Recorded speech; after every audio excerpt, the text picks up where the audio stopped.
बोले सोनिहाल। वाहे गुरु जी का खालसा, वाहे गुरु जी की फतेह। आज के इस गरिमापूर्ण कार्यक्रम में गुरु ग्रंथ साहब जी के प्रकाश में मेरे साथ उपस्थित महाराष्ट्र शासन के सम्माननीय मुख्यमंत्री श्रीमान देवेंद्र फडणवीस जी, उप मुख्यमंत्री महाराष्ट्र शासन सम्माननीय एकनाथ शिंदे जी, उप मुख्यमंत्री महाराष्ट्र शासन बहन सुनेत्रा पवार जी, आज अभी जिनकी ओजस्वी वाणी हम सब ने सुनी, श्री बाबा हरनाम सिंह जी, श्री शरद राव ढोले जी, बाबू सिंह महाराज जी, महंत श्री रघुमुनि जी, हमारे प्रदेश अध्यक्ष श्रीमान रविंद्र चौहान जी, गिरीश महाजन जी, आशीष सेलार जी, मंगल प्रताप लोढ़ा जी, गणेश नाइक जी, सुश्री अदिति टटकरे जी, श्रीमती माधुरी मिसाल जी, श्री रितु तावड़े जी, मेयर मुंबई की आई हैं यहाँ पर, श्री नितिन पाटिल, महापौर पनवेल, श्री प्रशांत ठाकुर और उपस्थित संगत में पधारे हुए सभी को मेरा सत श्री अकाल, नमस्कार। आज मेरे लिए बहुत आनंद का विषय है कि हिंदी चादर गुरु तेग बहादुर जी के 350वें शहीदी दिवस पर आज इस कार्यक्रम में देवेंद्र जी ने मुझे बुलाया है। सबसे पहले तो मैं इस कार्यक्रम में देश के प्रधानमंत्री नरेंद्र मोदी जी का धन्यवाद करना चाहता हूं कि इन्होंने राष्ट्रीय स्तर पर गुरुओं की सेवा करने का एक भी मौका नहीं छोड़ा।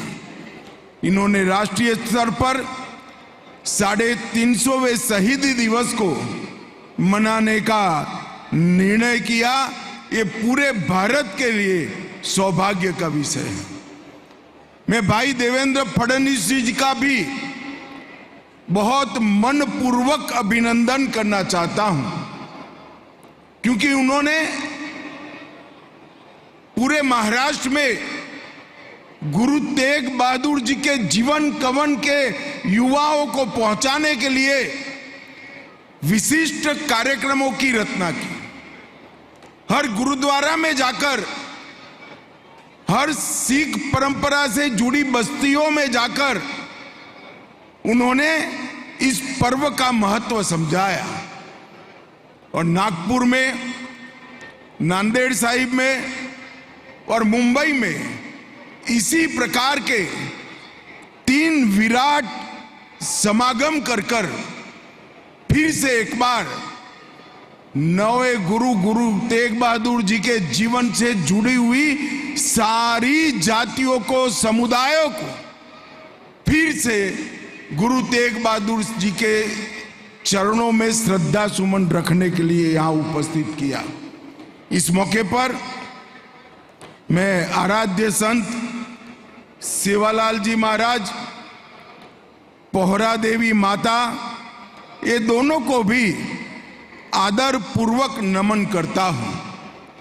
और संत नामदेव जी महाराज, जिनके रचे हुए पद आज भी गुरु ग्रंथ साहिब में पढ़े जाते हैं, गाए जाते हैं, उनको भी बहुत मन से मैं प्रणाम करना चाहता हूं।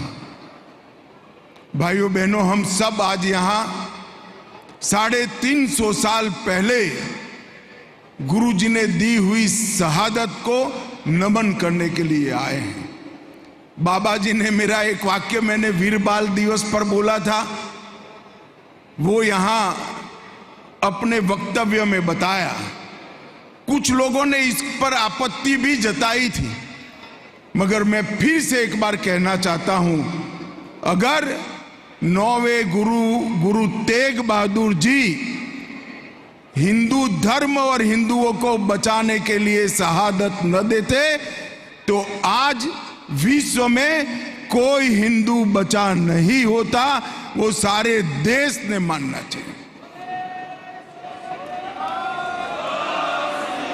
और न केवल संगत के लोग, पूरा भारत और विश्व भर में सनातन धर्म के सभी अनुयायी कृतज्ञता व्यक्त करते हैं गुरु तेग बहादुर जी पर। कितने बड़े अन्याय, इतने बड़े अत्याचार, इतने बड़े जुल्म के खिलाफ उन्होंने हिंदू धर्म बचाने के लिए बड़ी क्रूरताएं झेलकर, यातनाएं झेलकर अपनी शहादत दी। और इसी के कारण भारत को एक मजबूत सामना करने की हिम्मत मिली और बाद में दशम पिता ने लड़ाई को आगे बढ़ाया। इसीलिए दशम पिता ने कहा, धर्म हेत सका जिन किया, शीश दिया पर सिरार न दिया। इसका अर्थ है अपने शीश का त्याग कर दिया, बलिदान दिया, मगर कभी अपने धर्म और सिद्धांत के साथ समझौता नहीं किया। और यही सिख गुरुओं की परंपरा आगे जाकर पूरे भारत का आधार बनी। सिख परंपरा का मूल एकता, बंधुत्व, समावेश और वीरता रहा। और गुरु ग्रंथ साहिब में इसी समावेश तत्व को उन्होंने समावेश किया है। संत नामदेव जी, नरसिंह मेहता, कबीर साहब, रविदास जी, कई सारे गामी निनामी संतों के पदों को गुरु ग्रंथ साहब में जगह देने का काम दशम पिता ने किया। और गुरु घर में शब्द और संत दोनों अलग नहीं है, यही सिख परिवार की साझी आत्मा है। और आज मैं महाराष्ट्र सरकार और देवेंद्र फडणवीस और दोनों उप मुख्यमंत्रियों को बहुत बहुत अभिनंदन देना चाहता हूं कि सालों के बाद वंजारा समाज, वारकरी परंपरा, सिंधी समाज, सिकलीकर समाज, लबाना समाज, मोहियाल समाज, वाल्मीकि समाज और उदासीन परंपरा को फिर से एक बार गुरु साहब के साथ जोड़ने का आपने काम किया है। देश भर में कार्यक्रम हुए, परंतु ये सारी परंपराओं को फिर से गुरु तेग बहादुर जी के साथ जोड़ने का काम महाराष्ट्र सरकार ने किया है। संगत से मेरा अनुरोध है कि एक बार जयकारा लगाकर महाराष्ट्र सरकार के इस प्रयास का हम समर्थन करें।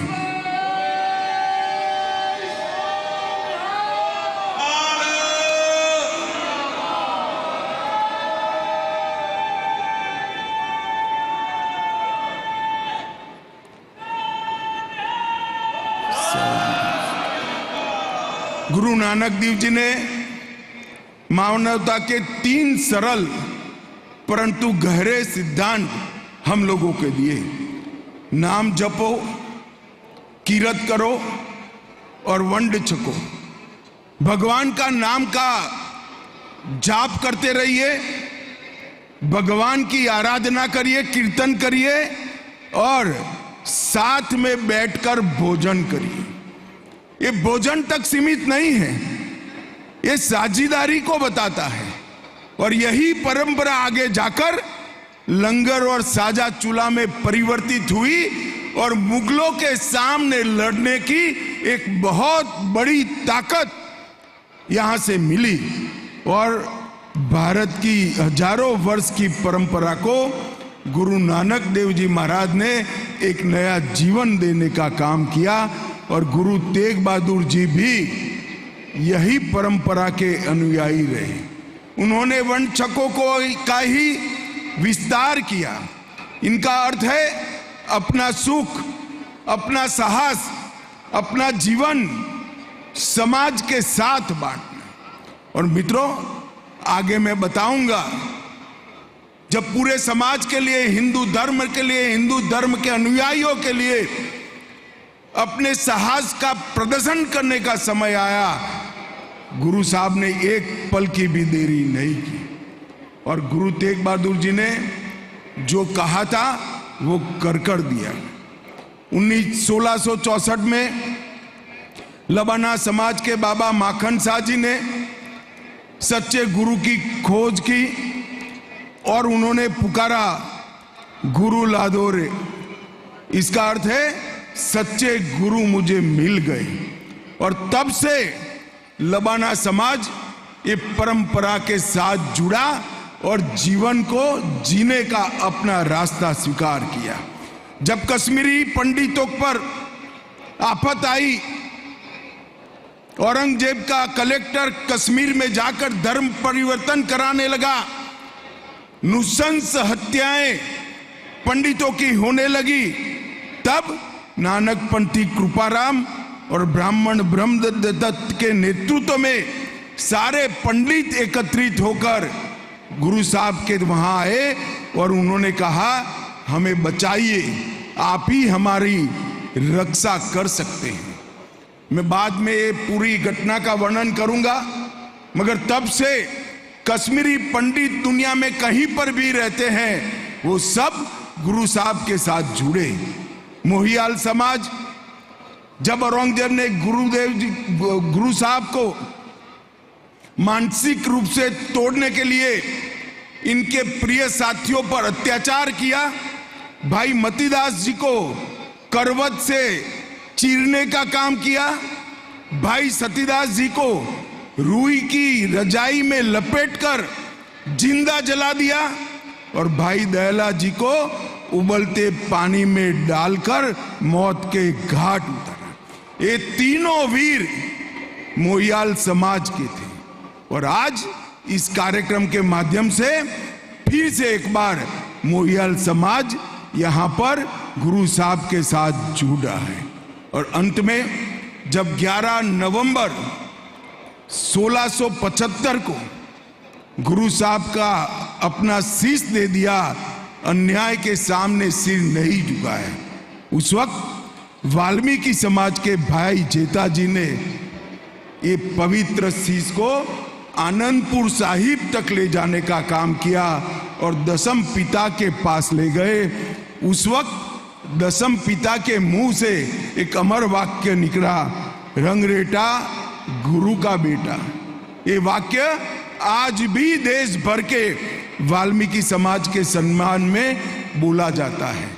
और जब धड़ वहां छूट गया था, मुगल बादशाह का फरमान था कि इसका दाह संस्कार कोई नहीं करेगा, अगर दाह संस्कार किया तो उसको भी जिंदा जला दिया जाएगा। उस वक्त महान भक्त लखीसा बंजारा ने वो पार्थिव शरीर को रकाबगंज स्थित अपने घर में ले जाकर हंसते हंसते पूरे घर को जला दिया और गुरु साहब का दाह संस्कार करने का काम। आज वहां पर रकाबगंज साहिब गुरुद्वारा ये ऐतिहासिक घटना की साक्षी में खड़ा है।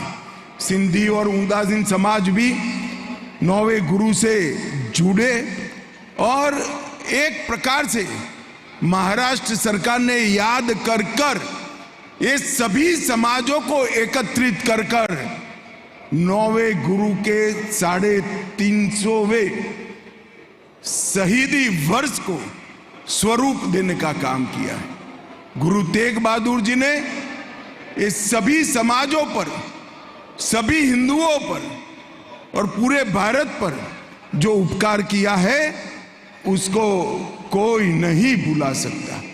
मित्रों, जब औरंगजेब का शासन था उसी वक्त देश ने 1675 में एक ऐसा बलिदान देखा जिससे पूरे देश की जनता की, सनातन धर्म के अनुयायियों की हिम्मत तो बढ़ी, परंतु साथ में साथ औरंगजेब की भी अत्याचार करने की हिम्मत को उसने तोड़ने का काम किया। जैसा मैंने पहले कहा, पंडित कृपाचार्य जी के नेतृत्व में काश्मीरी पंडित जब गुरु तेग बहादुर जी के दरबार में पहुंचे, उन्होंने कहा, सच्चे पातशाह हमारी रक्षा करो, हमारा धर्म डूब रहा है। तब गुरु तेग बहादुर जी ने कहा कि समय किसी महापुरुष का बलिदान मांगता है, और कहते हैं ना, पूत के लक्षण पालने में से ही मालूम पड़ते हैं। वहां साथ में 9 वर्ष के दसम पिता खड़े थे। गुरु गोविंद सिंह जी ने अपने पिता को कहा कि अगर समय महापुरुष का बलिदान मांगता है तो आपसे बड़ा महापुरुष कौन है? तो समय आपका बलिदान मांगता है। और गुरु तेग बहादुर जी ने निर्णय कहा और ऐलान किया, अगर औरंगजेब मेरा धर्म परिवर्तन करा सकता है तो सारे लोग धर्म परिवर्तन करें। और औरंगजेब ने इस चैलेंज को स्वीकार कर लिया। मैंने आगे कहा, सभी प्रिय शिष्यों पर किसी को जिंदा काट डाला, किसी को तेल के कड़े में डाला, किसी को रुई में लपेटकर जला दिया, मगर गुरु साहब की हिम्मत नहीं टूटी और अंत में गुरु गोविंद सिंह ने स्वयं अपना बलिदान दिया। और वो घटना देखते देखते देखते आग की तरह पूरे भारतवर्ष में फैल गई और सभी हिंदुओं ने, सभी औरंगजेब के विरोध करने वाले धर्म के अनुयायियों ने एक साथ औरंगजेब का सामना करने का निर्णय किया। मित्रों, महाराष्ट्र और पंजाब बहुत गहरा रिश्ता है। यही भूमि है जिसको दसम पिता ने देह त्याग करने के लिए पसंद किया। यहीं पर उन्होंने वैरागी साधु माधोदास को अमृत चखाया और यही माधोदास बंदा सिंह बहादुर बनकर साहबजादों का बदला लेने के लिए पंजाब पहुंचे और फिर से औरंगजेब का सामना करने की बात शुरू गई। सिख गुरुओं की वाणी के साथ नामदेव जी की भक्ति परंपरा भी आज भी गुरु ग्रंथ साहिब में उपस्थित है।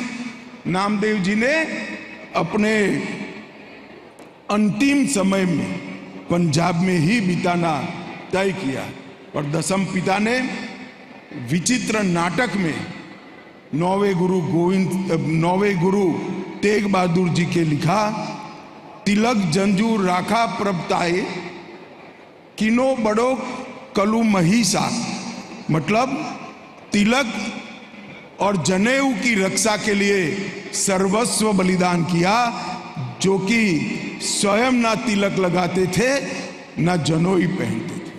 उन्होंने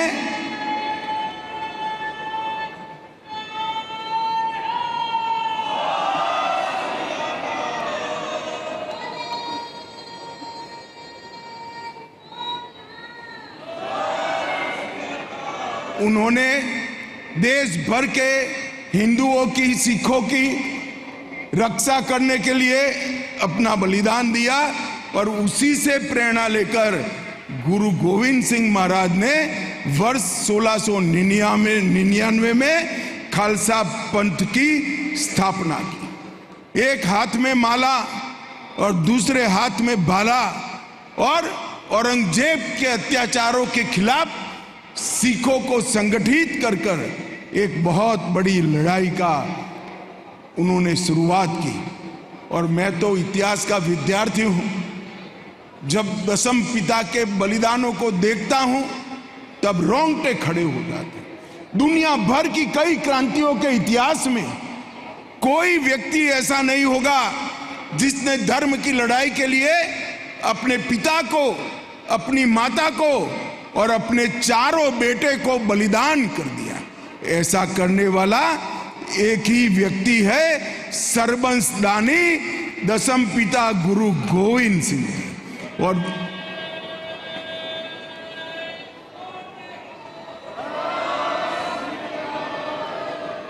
और जब चारों शहजादे शहीद हो गए, औरंगजेब ये मानता था कि मेरा विजय हो गया, तब यही महाराष्ट्र की भूमि पर से एक पत्र लिखा गुरु गोविंद सिंह जी ने, जिसका अभी अभी मुझे एक प्रति दिया, जफरनामा। मेरा सभी से आग्रह है कि जीवन में जफरनामा एक बार जरूर पढ़ना। जफरनामा पढ़ोगे तो लड़ाई क्या होती है वो भी मालूम पड़ेगा, और क्रूर से क्रूर व्यक्ति का मन परिवर्तन कैसे होता है वो भी मालूम पड़ेगा। और मित्रों, मुस्लिम इतिहासकार लिखते हैं जफरनामा मिलने के बाद औरंगजेब पूर्णतया निराश हो गया, और गुरु साहब ने वहां बंदा सिंह बहादुर को अमृत चखाया और फिर से लड़ाई की शुरुआत हुई। आज सिख परंपरा के पांचों तख्त, श्री अकाल तख्त साहिब, तख्त श्री केशवगढ़ साहिब, तख्त श्री पटना साहिब, तख्त श्री दमदमा साहिब और तख्त श्री हजूर साहिब, ये पांचों जगह से 10 गुरुओं ने जो परंपरा शुरू की है उसको आगे बढ़ाने का काम होता है। और मित्रों, गुरु गोविंद सिंह जी से लेकर नानक देव जी महाराज से लेकर गुरु गोविंद सिंह तक मुगलों की कई पीढ़ियां, बाबर से लेकर औरंगजेब तक धर्म को बचाने के लिए 10 गुरु ने अलग अलग समय पर अलग अलग प्रकार से समाज को ताकत देने की काम की। गुरु नानक देव जी महाराज ने ज्ञान का प्रचार और प्रसार किया, कई सारी कुरीतियों को समाप्त किया। अंगद देव जी ने शिक्षा का प्रचार प्रसार किया। गुरु अमरदास जी ने सामाजिक समरसता का प्रचार किया। गुरु रामदास जी ने अनेक संस्थान स्थापित कर एक आधार दिया। गुरु अर्जुन देव जी ने सांस्कृतिक समावेशिता के लिए काम किया। गुरु हरगोविंद साहिब जी ने मीरी और पीरी, भक्ति और धर्म की रक्षा दोनों का दर्शन दिया। गुरु हरराय जी ने दया का भाव समग्र विश्व के अंदर प्रचारित किया। तेग बहादुर जी ने हिंद की चादर का स्वरूप समग्र विश्व के सामने रखा, और गुरु गोविंद सिंह जी ने खालसा पंथ की स्थापना करी, गुरु ग्रंथ साहिब का प्रकाश कराया। ये 10 सिख परंपरा के गुरुओं ने एक ऐसी परंपरा बनाई है जो न केवल भारत, समग्र विश्व के लिए अनुकरणीय है। आज यहां से कहा गया कि पंजाब में धर्म परिवर्तन कराया जा रहा है, ये उचित मंच है। हम ऐसे महान गुरुजी की श्रद्धांजलि देने के आए हैं जिन्होंने दूसरों के धर्म के लिए अपने शीश का बलिदान दिया। उन्होंने अत्याचारों के सामने नहीं झुके, और हम लोभ लालच के चलते अगर धर्म परिवर्तन करते हैं तो हम दसम पिता के अनुयायी नहीं माने जाएंगे। मैं भी ज्ञानी जी ने जो कहा है इसका समर्थन करता हूं। पंजाब सरकार, पंजाब का समाज और सभी धर्म के लोगों ने मिलकर पंजाब में धर्म परिवर्तन को रोकना चाहिए। मित्रों, आज हिंद की चादर 9वें गुरु तेग बहादुर जी के अमर बलिदान को, उनके प्रति पूरे देश की कृतज्ञता व्यक्त करने के लिए हम सब यहाँ उपस्थित है। मेरी वाहे गुरु से यही प्रार्थना है कि हम सब के जीवन में सिख गुरुओं के सभी गुण वो प्रस्थापित करें, और बुराइयों को निकालने का रास्ता जो सिख गुरुओं ने बताया है वो हम सब के जीवन में प्रकाशित हो। यही प्रार्थना कर मेरी वाणी को विराम देता हूँ। वंदे मातरम। एबीपी माझा, उघडा डोळे बघा नीट.